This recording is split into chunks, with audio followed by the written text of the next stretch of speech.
day, y'all decide to set this adjournment.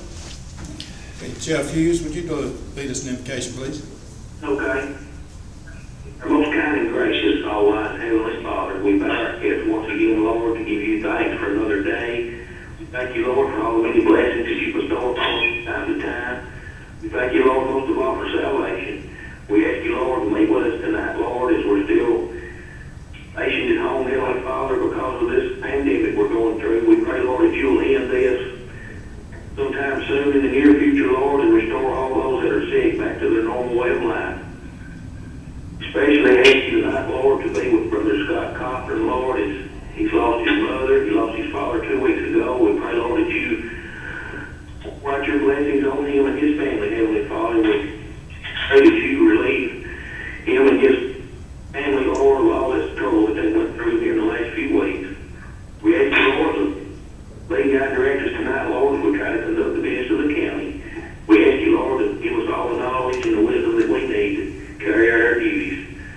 And Lord, that you be with this nation, be with our leaders, be with our soldier men and women, Lord, that's on far and all or where they might be stationed. We pray, Lord, that you keep them safe and keep them out of harm's way. Forgive us, Lord, of all our mistakes and all our sins that we commit from time to time. And all this we ask in Jesus' precious holy name. We humbly pray. Amen. Amen. Ms. Helen Hessen, would you lead us in pledge, please?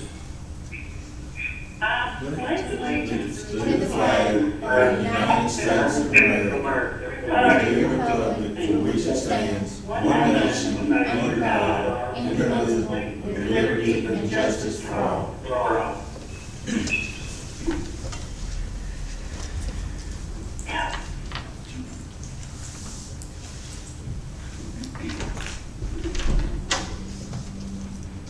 Okay, would you do a roll call, please, Ms. Connie? Philip Snow, Here. Todd Gentry, Here. Scott Gammons, Here. Mike Jenkins, Here. Benton Bartley, Chop Porter, Here. Michelle Phillips, Here. Justin Dyer, Ken Whitty, Here. Tony Wicks, Here. Michael Slayton, Here. Jeff Hughes, Here. Barry King, Here. Chad West, Kyle Petty, Here. Wendell Jones, Here. Jeray Wilmore, Here. Helen Hessen, Here. Larry West. Here.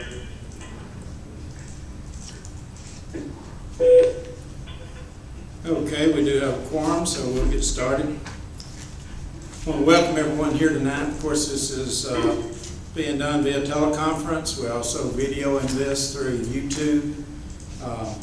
We also have it live on WLCT radio station here locally. Appreciate everyone being here and joining on the teleconference. We've got an agenda that we'll go through here. Of course, this is our regular legislative body meeting that will be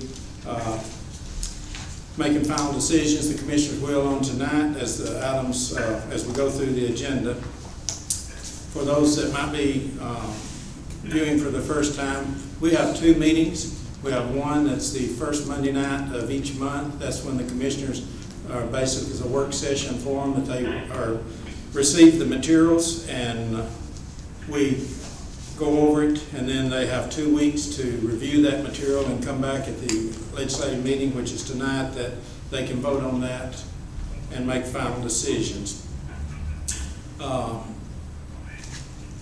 Tonight, and it's a little different when we're doing it through a teleconference. We have, on suggestion of our county attorney tonight, we're going to try, if it's the will of the body, we'll be doing the roll call on anything that pertains to an a decision that is monetary on our roll calls or items that came up that can be voted on without being on a roll call. We'll do a unanimous vote. If we have nays, then we'll go back and ask the nays to identify themselves. If that's the will of the body, is that okay with everyone? That was good. Yeah. Okay. All righty. Okay, if no objections, we'll go ahead and get started. Number 6 on the agenda is election of notary public.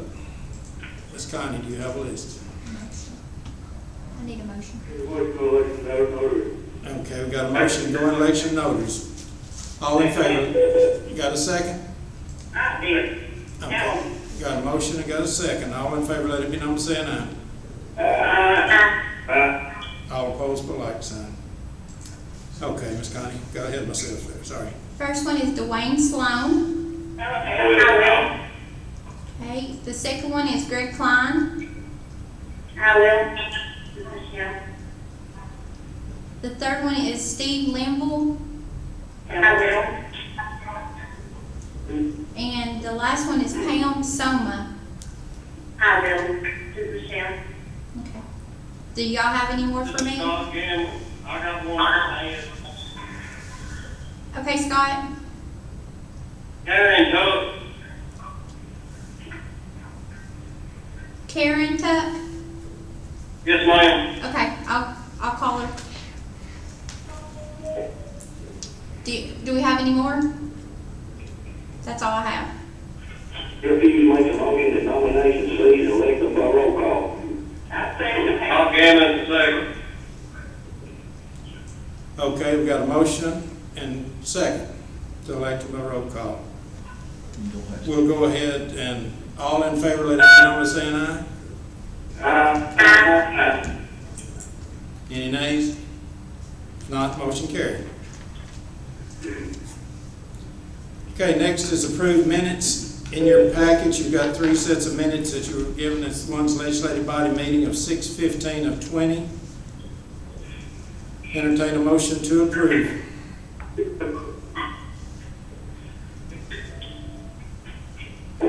Got a motion to approve? Motion approved. I'll make a motion to approve. I second it, John Porter. Got a motion and a second to approve the legislative body meetings. Any discussion? If not, all in favor, let it be known by saying aye. Any nays? If not, motion carried. Number 2 is committee of a whole meeting 7/6 of 20. Entertain a motion to approve. I make a motion. I'm sorry, we had 2 at one time. I had you, Helen, that's making the motion. Ben, second. We have you second. All right, got a motion and a second. Any discussion on those? If not, all in favor, let it be known by saying aye. All opposed by like sign. Hearing no nays, motion carried. On number 3 is the budget meeting minutes. It's not on your agenda, but it was in your packet. It's the budget meeting minutes of 6/15 of 20. Entertain a motion to approve those. I'll second. Kyle, second. Any discussion on those? If not, all in favor, let it be known by saying aye. Any opposed? No nays? Motion carried. Number 8, we did not have any budget amendments for the month. We will have one that we know of coming out of Register of Deeds office for this next month, just transferring in within the budget. Motion number 9, resolutions and item number 9, resolutions and proclamations. First off, you have 7-1-20, Macon County Board of Health resolution. Entertain a motion just to ratify that. Tony, I'll make that motion. I'll second this down. Tony made the motion. Ms. Helen seconded. Any discussion on that? If not, all in favor, let it be known by saying aye. All opposed by like sign. Hearing no nays, motion carried. Number 2 is your 7-2-20 general obligation school bond resolution. I'd entertain a motion to approve that, and then we're going to let the county attorney discuss that with us. Make motion to approve, Steve. Okay. Jeff Hughes. Philip made the motion, Jeff Hughes second. Okay, I'm gonna ask the county attorney to make some remarks on that. Of course, this is the school bond resolution for the repairs that's gonna be made by the Board of Education. You all may recall that, at the body as a whole, earlier meeting, that, the mayor put before you the MOU between the county and the school board. And that MOU indicates that though the county has to issue these school bonds, in other words, the Board of Education doesn't have the legal authority to issue those bonds, they're issued through the county. But that memorandum of understanding that's been put before you has already been approved by the Board of Education. That document reflects that though you all are issuing this bond resolution, that the Board of Education will be the one or the entity that's responsible for actually repaying the bonds or financing it. And the resolution that's before you all is the standard bond resolution and issuance for a typical school bond issue.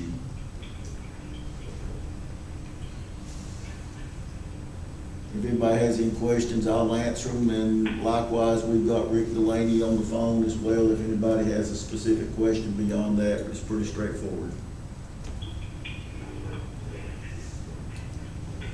Any questions? If not, we have a motion and a second. We'll do a roll call, please. Chop Porter, Aye. Michelle Phillips, Aye. Ken Whitty, Aye. Tony Wicks, Aye. Michael Slayton, Aye. Joe Hughes, Aye. Barry King, Aye. Kyle Petty, Aye. Wendell Jones, Aye. Drew Ray Wilmore, Aye. Helen Hessen, Aye. Larry West, Aye. Philip Snow, Aye. Todd Gentry, Aye. Scott Gammons, Aye. Mike Jenkins, Aye. Benton Bartley. Aye.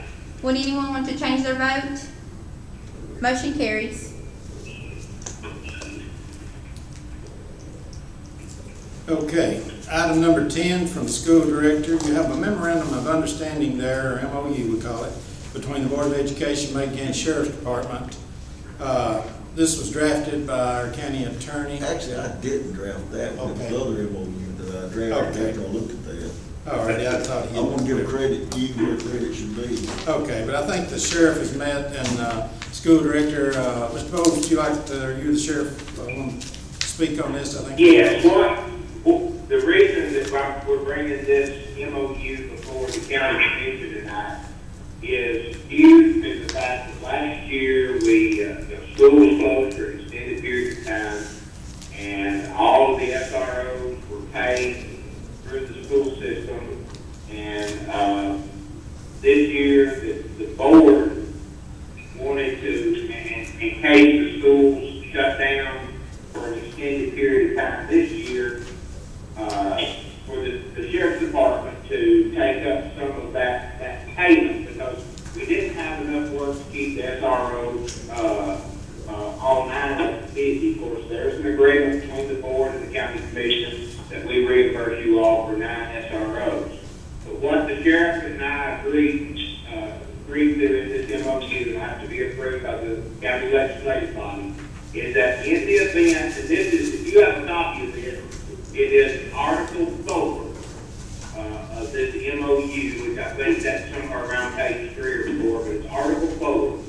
And the part that we have changed is in the event Macon County Schools experience extended closure during the school year, with a mutual agreement between the Macon County Schools Director and Macon County Sheriff, 5 SROs will be reassigned to the Macon County Sheriff's Department. Salary and associated payroll taxes of the 5 SROs will be paid by the Macon County Sheriff's Department for the duration of their reassignment. The other 4 SROs will remain in the Macon County school system to assist in good service program, making child safety, wellness visits, and maintaining the security of school buildings during the closure. And what we need approval of this, of course, these SROs or these deputies' salaries are already in the sheriff's budget. He pays them and then we reimburse the county. So we're just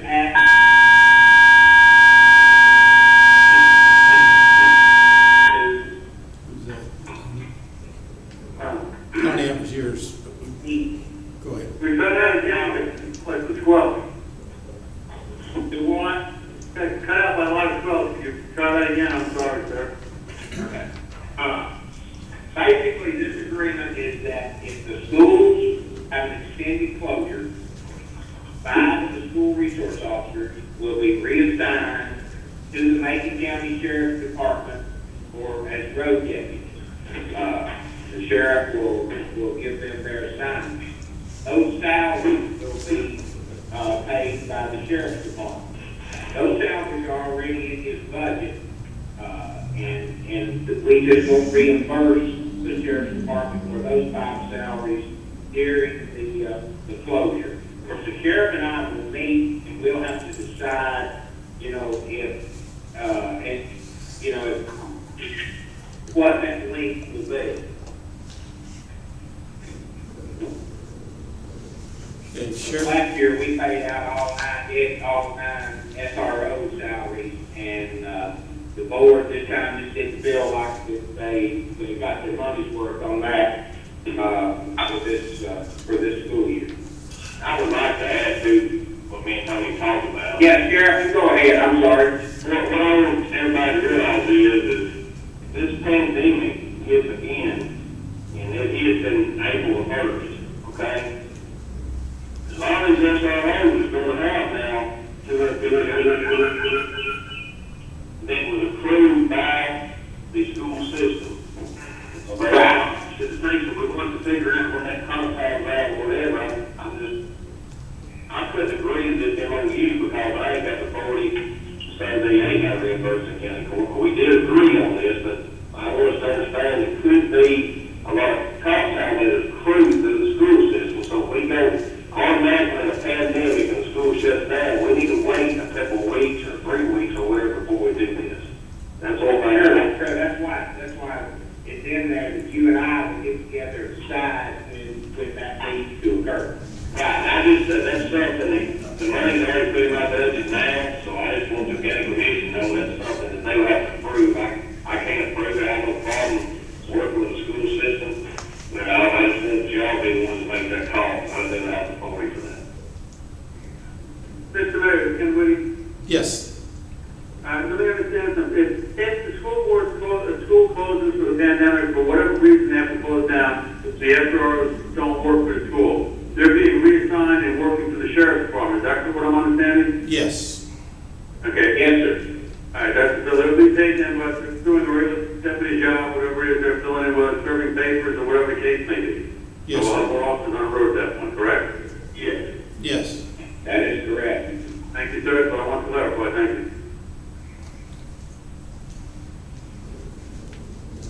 All right. Any further discussion on that? Okay, I'd entertain a motion to approve this MOU. It is Larry, I'll make the motion. Larry's making a motion. Do we have a second? I will. Ms. Helen is making a second. So we have a motion and a second. Any further discussion on this? If not, call a roll on this one, please. Michelle Phillips, Ken Whitty, Ken Whitty? Yes. Tony Wicks, Michael Slayton, Joe Hughes, Barry King, Barry, did you say aye? I did. Okay. Kyle Petty, Wendell Jones, Jeray Wilmore, Helen Hessen, Larry West, Aye. Philip Snow, Aye. Todd Gentry, Aye. Scott Gammons, Aye. Mike Jenkins, Aye. Benton Bartley, Aye. Chop Porter. Aye. Would anyone like to change their vote? Motion carries. Okay, next on the agenda is the Macon County School Federal Project Fund amending appropriations resolution. Mr. Bowles? Yes, this is a yearly resolution that is passed by the county commission. What this basically does is the Macon County legislative body was given the Macon County Board of Education the authority to approve federal projects budgets without it coming before the commission. Federal projects budgets are our Title 1, Title 2, Title 4, our special education budget, and our Carl Perkins budget, which Carl Perkins is the funding for a lot of our vocational classes we have at the high school, and some of that money is spent at the TCAT and at Macon Springs campus. So this is just a annual resolution that is passed. There's no county money involved in the federal process. Can we make a motion to approve? Okay, Have a second. motion by Whitty approved, second by Ms. Hester. Any discussion on this? If not, call roll on this, please. Ken Whitty, Aye. Tony Wicks, Aye. Michael Slayton, Joe Hughes, Aye. Barry King, Aye. Yeah.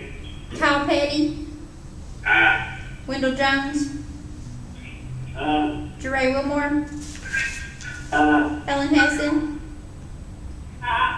Larry West,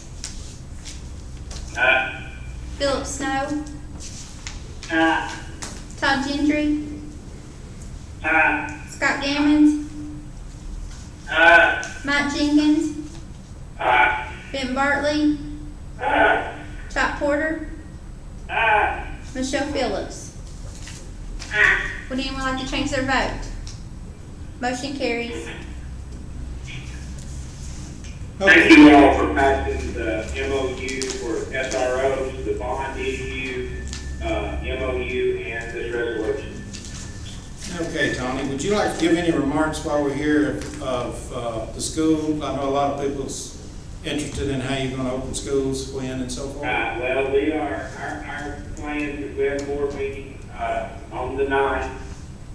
We will be opening on August the 24th, and the students are given an option we will have a virtual school for those students whose parents feel that it's unsafe to send them back to school, and then, or we will be going, have on-site classes. Now, those that come to school on campus, all safety precautions will be in place.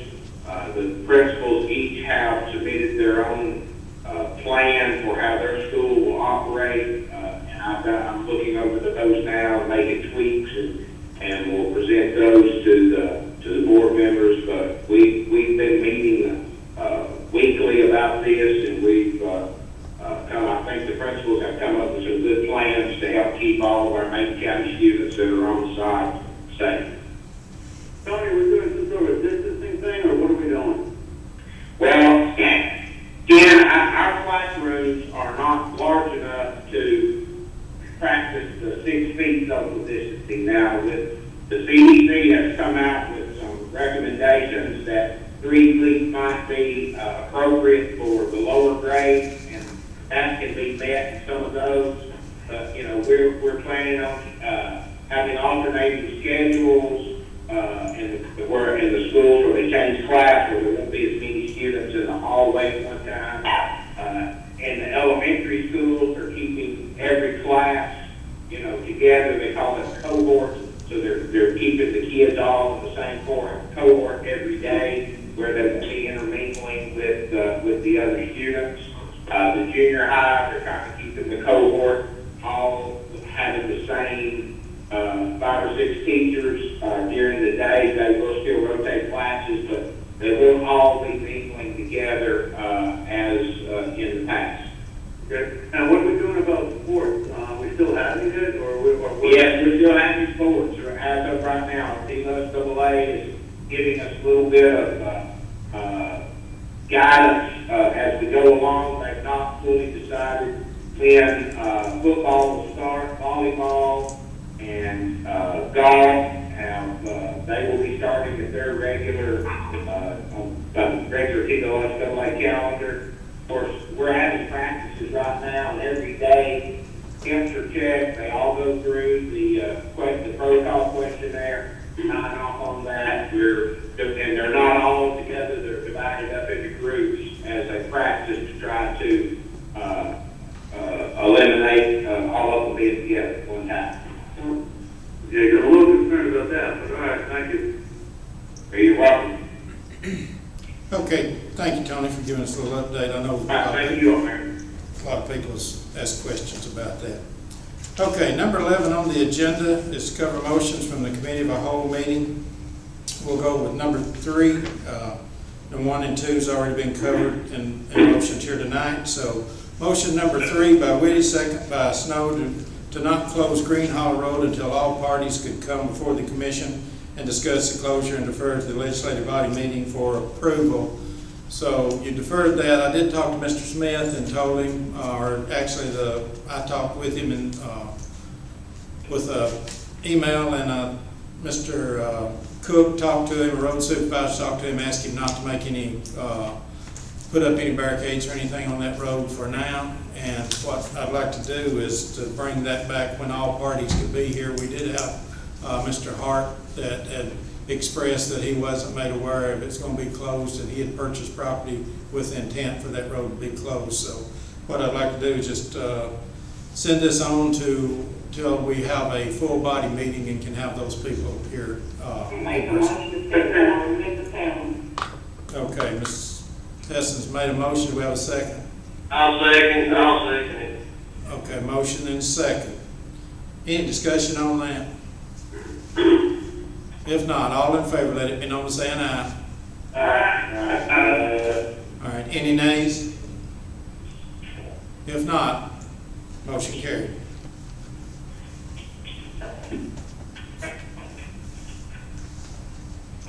Okay, motion number 4 was by King, second by Hessen to approve paying the $33,937.25 for the CDBG water line extension project and defer to the legislative body meeting for approval. Entertain that motion again, please. Make that motion. I'll second it. Okay. Got a motion and a second. Any discussion on that? If not, call roll, please. Tony Wicks, Michael Slayton, Jeff Hughes, Barry King, He got dropped. Barry Kyle, King? He got dropped.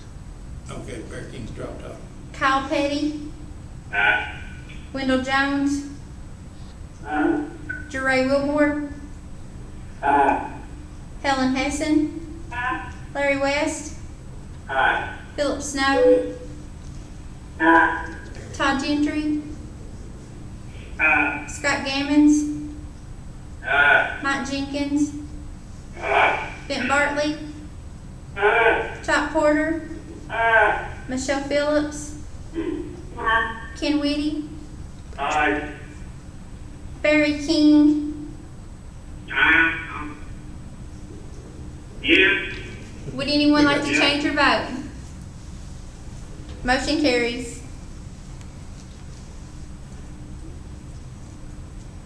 Okay, motion number 5 was taken care of under the memorandum of understanding for the school board legislative body meeting approval. Motion number 6 by Hessen, second by King, to accept the project amendment 2 between Macon County and Raymond James Associates. Would you like to speak on that? Anything on that? Entertain a motion to approve motion number 6. Make that motion. I'll second. Got a motion, second. Any discussion? If not, call roll on that. Michael Slayton, Joe Hughes, Barry King, Kyle Petty, Wendell Jones,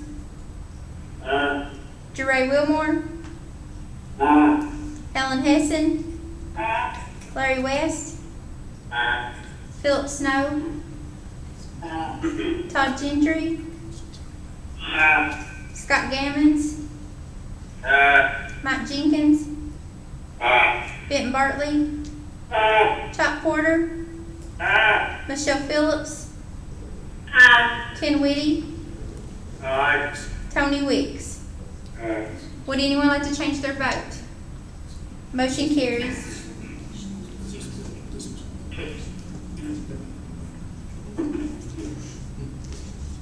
Okay.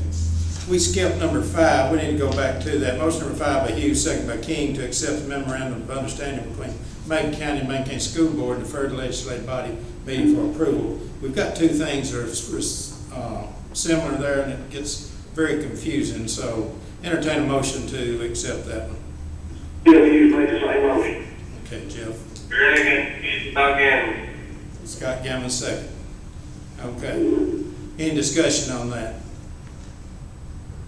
If not, call roll on that.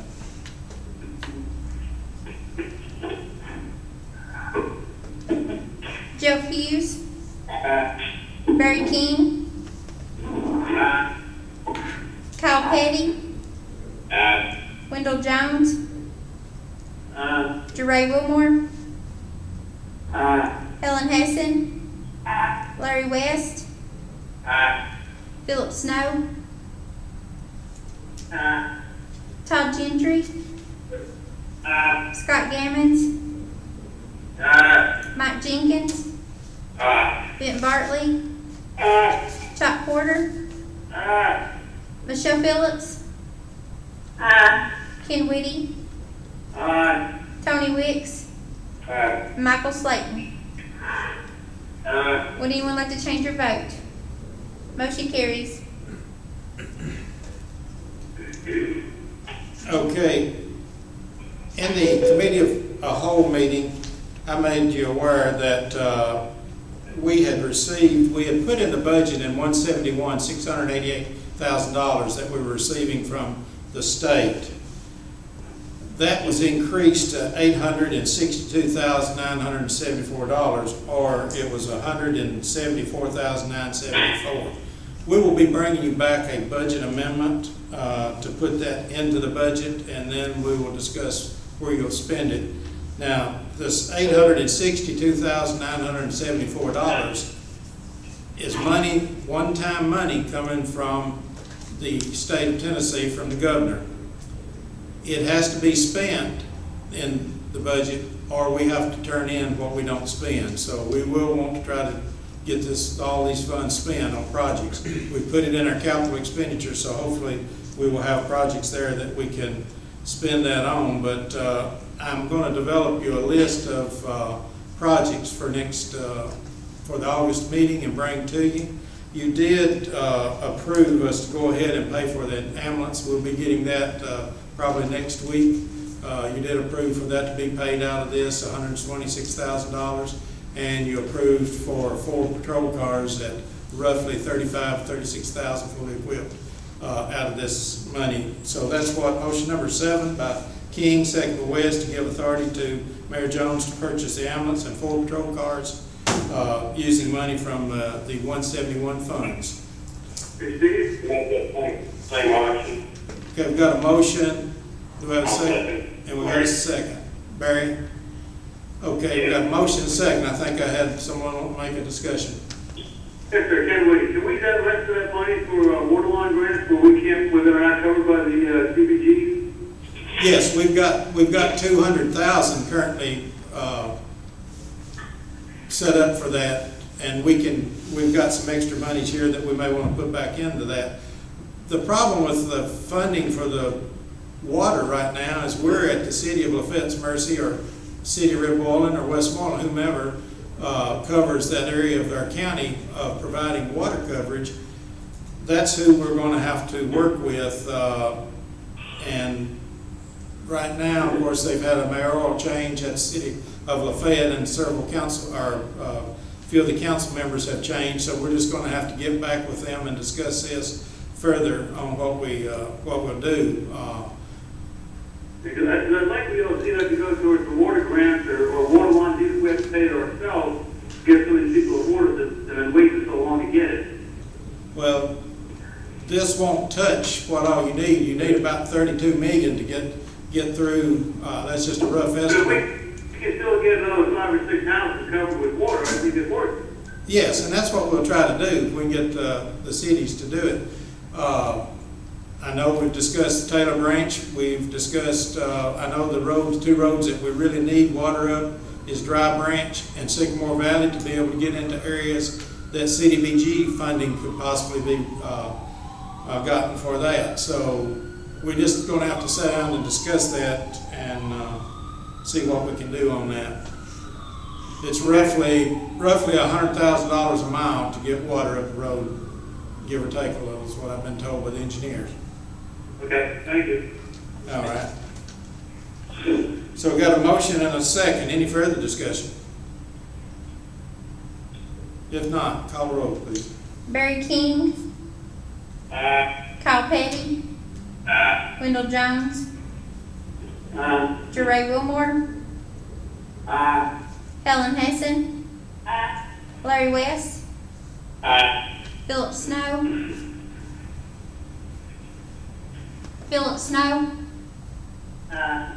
Todd Gentry, Scott Gammons, Mike Jenkins, Benton Bartley, Chuck Porter, Michelle Phillips, Ken Whitty, Tony Wicks, Michael Slayton, Jeff Hughes. Would anyone like to change their vote? Motion carries. Okay, the next item is motion number 8, refers to your TCRS, and I think Mr. Armstead, are you online with us? Yes, sir. Okay, Mr. James Armstead's on the line, and this has to do with the employees that are wanting to buy back the monies that we have. And maybe, Mr. Armstead, if you don't care, explain that a little better for them. We're talking about quite a bit of money here, but you got employees that are wanting to buy back some retirement, so it's something we need to discuss. Sure. Now, this was a resolution you all passed for us to run an actuarial study. You all put it out to your county general employees, and there were 10 employees that came forward interested in time service. Usually these are people who maybe didn't join PCRS when they first got hired, joined later, and want that time that they were not in the system. So what we have to do is go back and see what it would have cost them with their 5% contribution, and then of course it's 7.25% interest compounded to present day. See what that would cost them.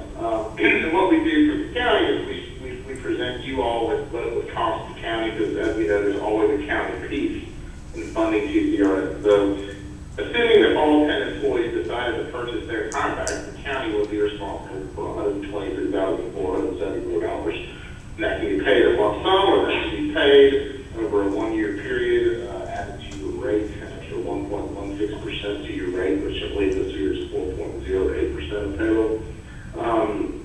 The caveat with this is that if all 10 employees apply and want to see how much it costs for them to purchase this time back, even if none of them decide to buy their time, the county is still on the $123,474. Now, as Mayor Johnson spoke to you all a few weeks ago, it's not like you're just giving that money away. All that is doing is going into your pool of money, your TCRS potential increases to your rate in future years. Now, if all 10 employees work, afford it, and purchase all their time back, and that is the county's portion of that. But sometimes it is an expense that employees can't handle. So often they will receive the invoice from us, but decide not to do it. That is their prerogative not to do it. So really the next step for you all is we don't have a resolution for today, but would be to accept that liability of $123,474. Once that resolution is passed, the employees will individually apply to see how much it would cost to purchase their time back that they back. So basically, no matter what, we're still responsible for that money, correct? Yes, sir. Okay. Mr. Armstead, this is Guy Haldeman, the county attorney, and it's my understanding, just so that the commission knows, that on most of these actuarial studies, the cost to the county right now is $123,000, but actually the county could be surcharged or upcharged later for an additional amount or a higher amount if the payroll increased for these particular employees. Is that accurate? Well, these studies are generally good for 1 year. And then we have, it's just like you're saying, that information is stale. So we have some counties that have run these things every year. But this study is really only good for a year. So it would be negligible, depending on, they'll have a year to come forward and decide whether or not to purchase this time. And so if the mortality table rates change as well, and we apply a different set of mortality rates, whether it's reflective of the current crisis we have or not, that also would raise the liability of the county as well, wouldn't it?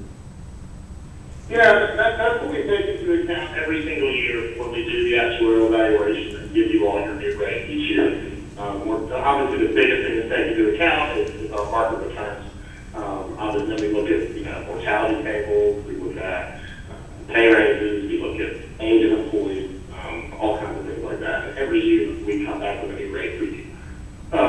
So it's a lot of factors every year that we decide. And again, like I was saying, if you were to pay this $123,000 and no one decides to buy this time, all that does is help pad your pool of money. Again, the potential of increases, and if there's decreases in the rate, that just continues to offset any unfunded liability you might have in the future. Okay. So, excuse me, Mayor, I just gotta have one more question about that. I don't remember exactly, how the funding mechanism is set up on this, but if the rate of return is not sufficient to guarantee a certain payout, then does the county get hit with surcharges or upcharges occasionally if the market is down and the pool of money is not sufficient to pay out its obligations? Yes, so that's called the actuarial determined contribution rate. And we give it to you all every year. Obviously, the employees only pay their 5%. Their benefit is guaranteed by that formula. The county obviously takes on bears the risk and eventually investment underperformance. Just to tell you right now, you are overfunded in your TCS plan right now. You have a $2 million asset in your plan. So you guys done really well. You're being able to call negative unfunded liability. You're in a very good spot as a county right now. But you're right. It really depends. Each year we look at the prior year's activities, and our actuaries come up with a rate for each individual TCS entity. Okay, your rate right now is 4.8, basically, but we're doing 5.5. Yeah, and that's what's helping. That's what's helping you guys so much that you're paying over and you're padding that pool of money for potential downturns. So we're already padding a little bit to take care of that. Yeah, you have 0.20% of negative unfunded liability for assets. You have $2.1 million of assets in your plan that we will use. And obviously, we stress these assets as much money. Some of these assets will recognize in 15 years, some 19 years, some 20 years. And they do it that way so we don't see big spikes we're down with the rate. We want to be able to play with those numbers, to kind of keep your rate, as constant, as we can. So, unlike many places that have unfunded liability where we have to pay it off, you guys have lots of tiers of unfunded liability, negative unfunded liability, or assets that we can use. Okay, you've heard Mr. Armstrong. Does anyone have a question over this? Yeah, I forgot. Okay. Go ahead, All Helen. right, now, we just about what we need to do. Well, so let me say this, Helen. Irrespective of whether you do this or not, the question that was answered that I was concerned about is because we can be taxed with a deficiency in the return. I say taxed, I don't mean taxes, I mean we have to fund when there's short changes. So the long and short of it is, since I know that the 123,474 is strictly going back into the pool, and it's likely that the next time that we have a financial crisis, that probably our return on our investment is going to probably sink below the normal return we expect. Instead of us getting hit with the upcharge or surcharge, this money will be there. And since it will be there, and we're going to have to pay that surcharge or upcharge regardless in those years when it comes short, I think all we're doing is investing in our future, because there's going to come a point we're going to have to pay it. So if to accommodate those 10, it's not liking it's cost us out of pocket. So if y'all decide you want to accommodate those 10, it's actually going to benefit all of the employees in the retirement pool by doing this. So from that standpoint, I think it's a positive thing, and it's really a positive thing without a net cost to the county.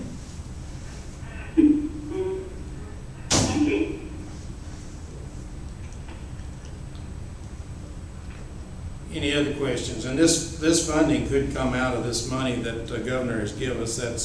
That's a source of some of this, and other than taking it out of your fund balance.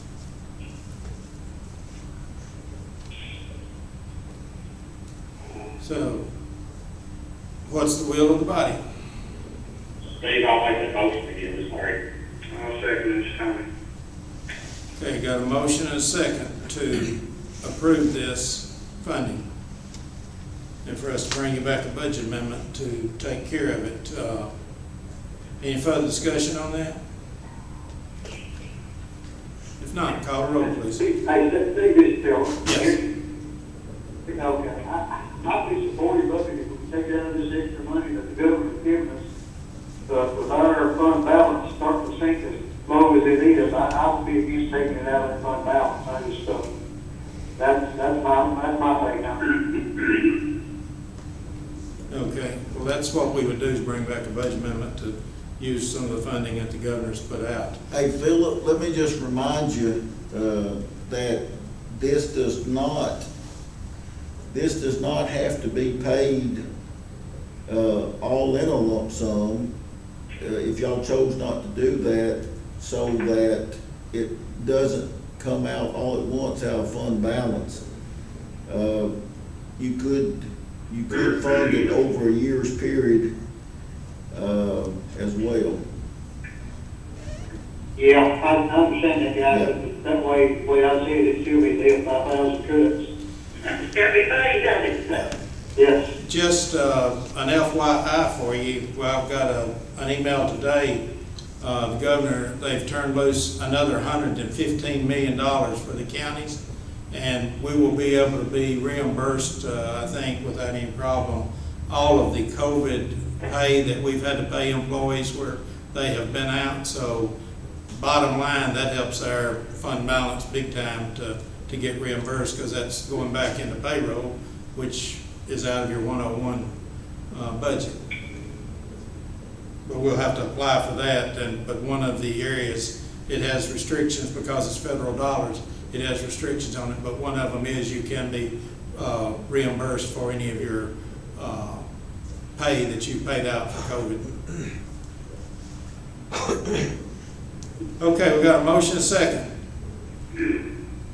Call roll, please. Kyle Petty, Wendell Jones, You are out of hours of service driving time. Wendell Jones, Jeray Wilmore, Helen Hessen, Larry West, Philip Snow, Todd Gentry, Scott Gammons, Mike Jenkins, Benton Bartley, Chuck Porter, Michelle Phillips,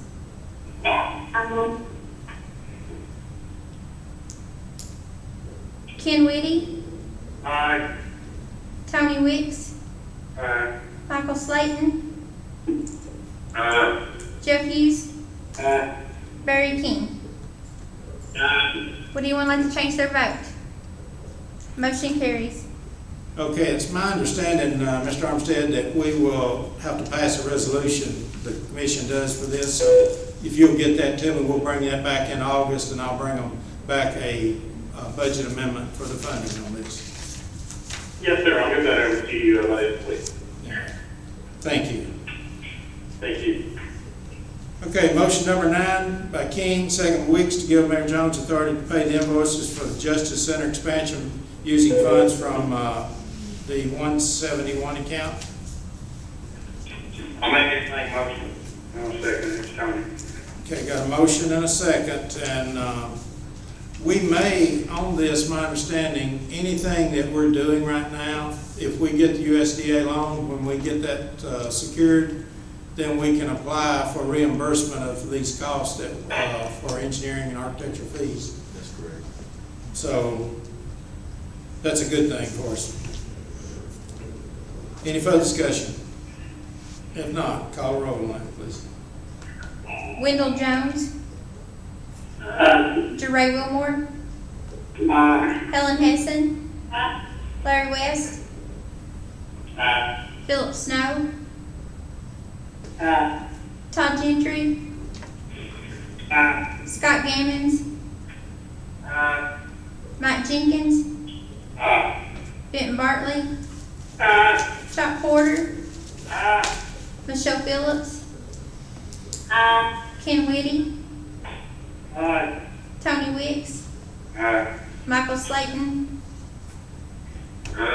Joe Hughes, Barry King, Kyle Petty. Would anyone like to change their vote? Motion carries. Okay, motion number 10, and we'll be in two motions here. Motion, entertain a motion to accept the building codes report. I'll make that motion. Got a motion, have a second? I'll second. Barry. Okay, got a motion and a second. Any discussion? If not, all in favor, let it be known by saying aye. All opposed, by like sign. Being no nays, motion carried. Next, we have your entertain a motion to accept the impact or the animal control report and defer for approval. I'll make that motion. I'll second. Got a motion and a second. Did you get those, Mr. Black? Say yes and we. Yes. Yes. Okay, got a motion and a second. Any discussion? If not, all in favor, let it be known by saying aye. All opposed, by like sign. Hearing no nays, motion carried. Okay.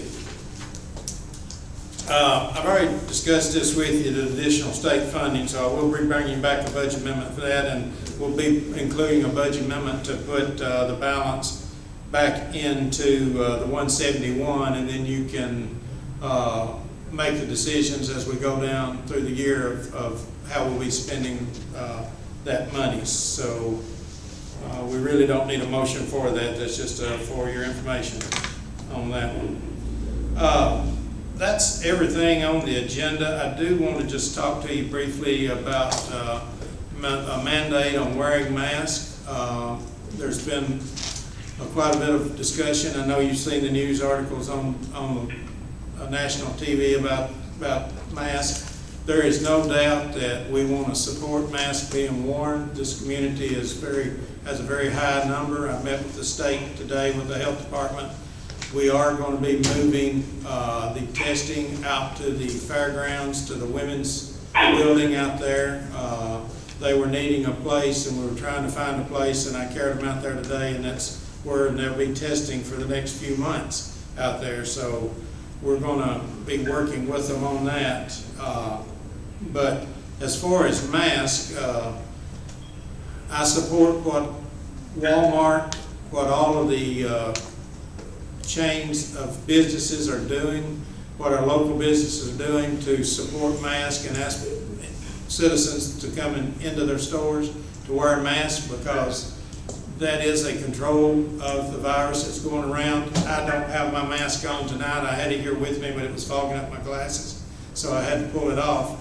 But we are 6 foot and apart here, and county attorney and I have already been screened for the COVID virus, thanks to our county road supervisor. But I've been tested 4 times myself and been negative each time, luckily. But we are in a county that has a large amount of COVID-19 in it. As mayor, I've talked with conference call with 10 of the other mayors in the Upper Cumberland area, and everyone feels that we really don't have a way to police this. So our stand is going to be to endorse the use, or endorse that people wear masks, urging people to wear masks, but not mandating that they've got to wear them. But you need to think of your fellow citizens, because those are the people that you're taking and putting in danger. When you don't know, there's so many people that don't know that they are positive for COVID, that they could be transferring it to someone else by being around them, being in close contact. It's all about close contact.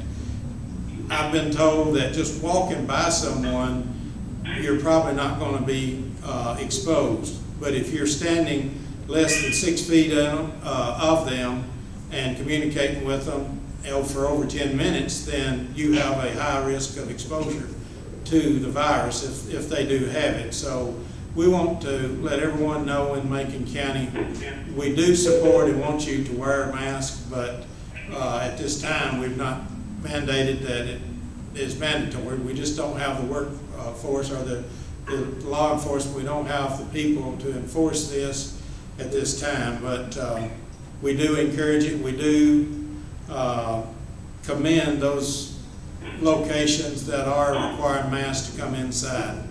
And I just want to tell you all about that and what's been going on. I've got citizens that are asking me to make it mandatory, but then I've got citizens that are saying they'd rather it not be mandatory and do it on a volunteer basis. So let's see if Macon County will follow suit and voluntarily wear the mask out when they're outside and around other people. Hey, Mayor.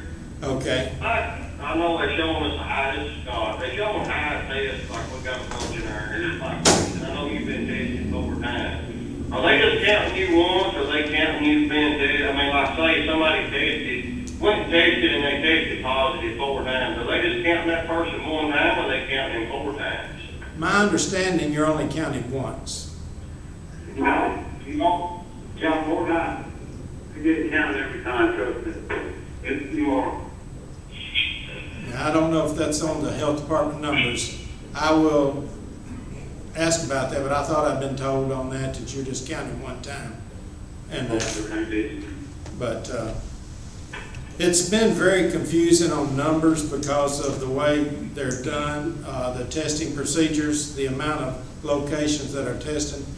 The health department has their set of numbers and the state has theirs. They're supposed to be reported in on a daily basis to them to make those numbers accurate, but there has been a lot of skewed numbers in the system, and they've worked hard to correct that. But we have to give a heads up or hands up to our local emergency forces that are working, especially our medical side of it that's in this every day, and the health department has went above and beyond. I know the National Guard's been helping them some, but they have really had to be out in the hot weather this week and last week and doing the testing, and we just want to say a big thank you to them for that and commend them for that.